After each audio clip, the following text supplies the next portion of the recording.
Much like many of the videos I produce here on the channel, today's video comes forth from a very specific question asked me of an individual just a few moments ago, personally directed toward me, and that was basically this: Jim, what questions should I ask my husband's team as he is currently being evaluated for transplant? Now, with that being said, I used the word specific just a moment ago. You can see this is not specific at all. As a matter of fact, this is probably the broadest, widest open question I've ever answered. And when I first heard it, I thought to myself, hey, I need more information. I started to dig back in, ask a few more questions. What's your husband's situation? Where's he been? What's he done? What's he gone through already? And I started to get very detailed and really answer it on that type of level. And although I like to be personal on that level in some cases, in another case, I stood back and I said, you know what? They're just like I've been in the past. Perhaps you've been. So many are right now. They're coming into this brand new without really knowing anything about it. So they're not going to know the questions to ask. That's why she's asking. And on top of that, asking a very, very detailed question about a certain medication or a certain IV that you may take won't apply itself in every case, and it may not apply itself in any case, and so it's better to be a little bit broader anyway. So when I thought about that for a little bit, I also thought about you all, and I thought, you know what, if she's asking this question, there are probably many more people who are as well. I've asked these type of questions before. So let me give you the 3 questions you need to be asking your team as you're facing transplant. Whether you're the patient or, in this case, a caregiver, these 3 questions you will need to ask. Number 1, ask questions concerning the physicality of things. And when I say the physicality of things, what I'm really talking about here is you need to look them in the eye right now before this surgery ever takes place and ask them what their aftercare program looks like. And that is so, so important. Many of the failures that have occurred throughout the years and the 1 million plus transplants that have taken place, by the way, in our country, many of the failures that have occurred have not been because the surgery itself wasn't successful or the organ wasn't a match or anything of that sort. It has really come down to the failure of the aftercare program of the hospital. Now, I'm not placing blame on them. I'm just stating fact. Not every transplant center is created equal. Not every transplant center really has everything that they need put together to give you the very best outcome possible. Now, there are a lot of transplant centers that throw a lot of people through the system. They get the numbers up there. They do a lot of transplants every year. They can transplant in a short period of time because of their supposed success rates, this and that. But the best of the transplant centers are those whose aftercare program goes far beyond what is necessarily required of them. And what I mean by that, by example, is there are actually many centers out there that say, for example, you're going for a heart transplant. When you come out of that surgery, when they basically get done with the surgery, they stitch you up and put you out that operating door and on through recovery, they send you back to basically the general population. Now, they may be specific in that they send you to a cardiology floor if you're a heart patient, or a pulmonology floor if you're a lung patient, or what have you, but they basically send you out to a general population. And oftentimes the staffs that hold up those wings of the hospital are not very specialized in transplant, in dealing with immunocompromised people, for example.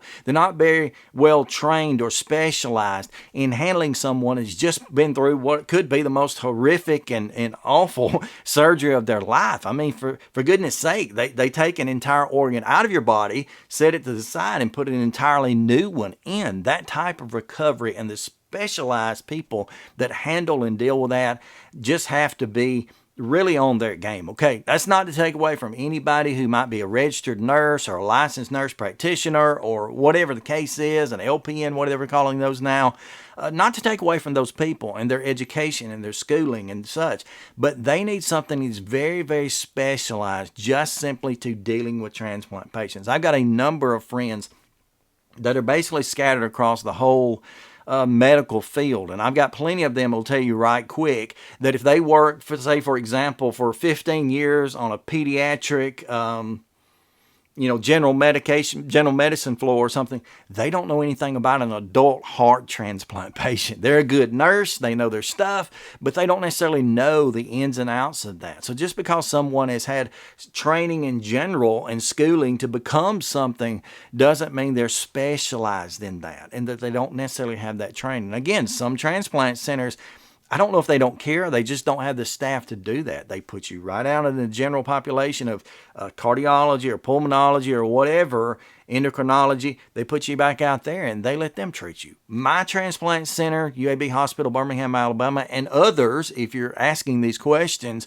are very specific. We go, when we finish up with our surgeries, heart transplant, for example, we go to an entire wing, an entire floor of the hospital called HTICU. That's Heart Transplant Intensive Care. The name on the door lets you know that is what they deal with. And what you find behind that door is an entire team of anything from the cleaning staff, the dietary staff, on to the nurses, the nurse practitioners, the medical assistants, the doctors themselves. All of them are specifically trained and specialized to handle a heart transplant recipient, and he or she is, or they are, I guess you'd say he and or she. I don't know how to say that, but to handle your care post-transplant, basically. And that means so much. So ask about that section of the Aftercare program. In addition to that, what happens when you get cut loose from the hospital? Are you going to be sent to a very specialized recovery program? Are you going to be able to go into a cardiac rehab in general, or more of a cardiac rehab that has experience in dealing with transplant patients? Again, we produce for them a little bit of a strange twist on things, a little bit of a different look. And so they need to be specialized and experienced in dealing with that. But just make sure the Aftercare program is top notch and that they're going to give you that care, not just for today or tomorrow, but for years to come, where every time you go in to see the doctor about your heart, you're seeing a transplant specialized physician and team with that. That means a lot. Secondarily, I would say not only physicalities of it, but the emotional part of things you need to be prepared for, and you need to be asking about it. Let those doctors tell you right now what things really look like after transplant. Oftentimes, not every time, but oftentimes after transplant, again, these are major surgeries. They're extremely disruptive to the body.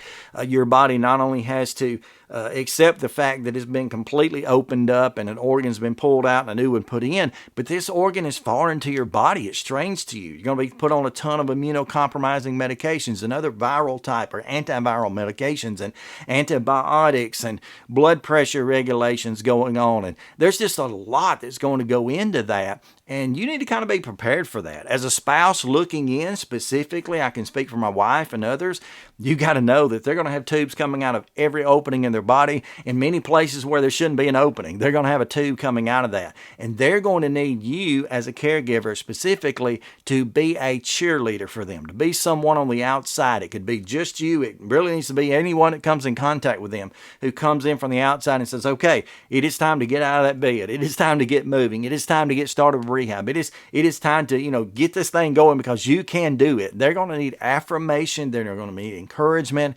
They're now going to need that emotional stability it takes to push through what will be some difficult days, okay? Not that everything will be difficult and hard, but there will be some difficult moments and some difficult days. Thankfully, a lot of mine I don't really remember because I was so doped up, I guess. But yeah, some tough times. I've seen the photographs and the videos from early on.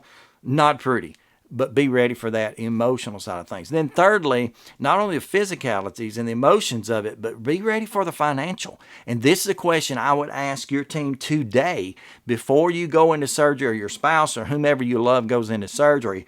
Say, can we speak with a social worker? We need to get nailed down right now what we're going to do about housing, about food, about medication costs. You see, medications for a post-transplant patient, especially early on, you're not only taking expensive medication, you're taking high doses, so high frequency.